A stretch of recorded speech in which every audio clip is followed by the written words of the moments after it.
Assalamualaikum warahmatullahi wabarakatuh. Kematian adalah bagian dari kehidupan. Tentunya kita semua mengetahui bahwa setiap yang bernyawa pasti akan mengalami kematian. Mau tidak mau pasti akan menghadapi kematian. Tidak akan ada yang luput dari kematian. Kematian itu sendiri bukanlah pilihan dalam hidup seseorang, suka atau tidak suka. Fase kematian merupakan fase yang harus dialami oleh semua orang. Tidak peduli dari latar belakang apa, entah itu raja, perdana menteri, orang penting, orang kaya, rakyat jelata, agama apa yang mereka miliki, semuanya tidak akan terlepas dari kematian. Sebagaimana termaktub dalam Quran Surat Al-Anbiya ayat 35. Setiap jiwa pasti akan merasakan kematian, dan kami benar-benar akan menguji kalian dengan kejelekan dan kebaikan, dan kepada kamilah kalian akan dikembalikan. Sedulur, mereka yang telah meninggal pasti akan melewati malam pertama di alam kubur. Alam kubur merupakan tempat pertama manusia setelah meninggal hingga hari kiamat tiba. Malam pertama di alam kubur menjadi sangat krusial, karena pada waktu inilah setiap arwah akan mengetahui apa yang akan terjadi pada mereka. Alam kubur atau alam yang biasa disebut alam barzah merupakan sebuah tempat peristirahatan dan juga pemisah antara dunia dengan akhirat. Malam pertama di alam kubur ditentukan dengan amalan manusia yang bersangkutan semasa hidupnya. Kanjeng Nabi Muhammad SAW sendiri bahkan menjamin bahwa setiap manusia pasti akan mengalami sensasi malam pertama di alam kubur. Dalam buku Malam Pertama di Alam Kubur, karya Ait Al-Qarni dijelaskan, meskipun manusia memiliki usia hingga 1000 tahun lamanya di dunia, namun ia tidak akan lolos dari sensasi malam pertama di alam kubur. Kesenangan dan kesedihan selama hidup di dunia pun dijabarkan tidak akan sebanding dengan sensasi malam pertama di liang kubur.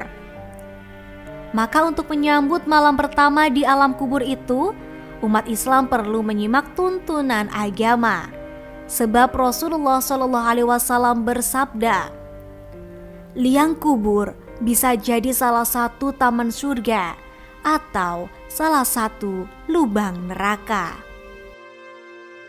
Sedulur, suatu ketika Sayyidina Utsman bin Affan mengantar jenazah ke sebuah makam. Lalu kemudian Sayyidina Utsman menangis hingga pingsan. Lalu para sahabat yang lain menggotongnya ke rumah dan kemudian setelah siuman, orang-orang bertanya kepadanya, mengapa beliau menangis hingga jatuh pingsan. Sayyidina Utsman pun menjawab, aku mendengar Rasulullah SAW berkata, liang kubur adalah tempat akhir pertama yang kita singgahi. Jika seorang hamba selamat di dalamnya, ia akan beruntung dan bahagia. Namun jika ia gagal, na'udzubillah, niscaya ia akan kehilangan semua akhiratnya. Maka demikian dijelaskan, jika amal seseorang di dunia baik, maka hasil yang diraih akan lebih mulia di sisi Tuhannya. Namun jika amal perbuatannya buruk, maka hasil yang diraih pun akan menjadi buruk di malam pertama alam kuburnya. Syekh Ait Al-Qarni dalam bukunya menjelaskan bahwa meskipun manusia memiliki usia hingga 1000 tahun lamanya di dunia, namun ia tidak akan bisa lolos dari sensasi malam pertama di alam kubur. Kesenangan dan kesedihan selama hidup di dunia pun dijabarkan tidak akan sebanding dengan sensasi malam pertama di liang kubur. Tentunya dari kita, orang tua kita, keluarga kita dan saudara-saudara kita menginginkan agar selamat dari fitnah kubur dan bahkan agar mendapat nikmat kubur. Al-Habib Abdurrahman bin Faqih memberitahukan bahwa ada 3 amalan yang bisa menyelamatkan si mayit dari siksa kubur dan bahkan bisa untuk mendatangkan nikmat kubur. Saksikan ulasannya hingga akhir agar tidak salah paham. Sedulur, di antara amalannya adalah membaca doa ketika mayit selesai dikuburkan. Panjatkanlah doa itu di dekat nisan kubur bagian kepalanya. Di antara doa itu adalah Allahumma bihaqqi Sayyidina Muhammadin wa ali Sayyidina Muhammad la tu'adzib hadal mayyit. Sejak dibacakan doa tersebut, insya Allah si mayit akan terbebas dari siksa kubur dan dijaga dari fitnah kubur.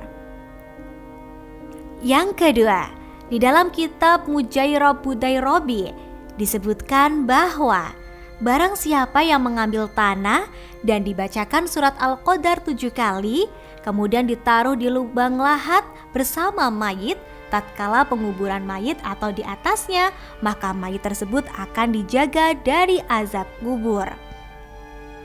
Yang ketiga, Al-Imam Asy-Syaikh Ali Salim Al-Manufi Al-Maliki radhiyallahu an dalam kitab Misbahudz Dzalam menyebutkan bahwa barang siapa yang menulis di kening dan dada mayit Bismillah setelah dimandikan dan sebelum dikafani, maka mayit tersebut akan aman dari pertanyaan malaikat mungkar nakir.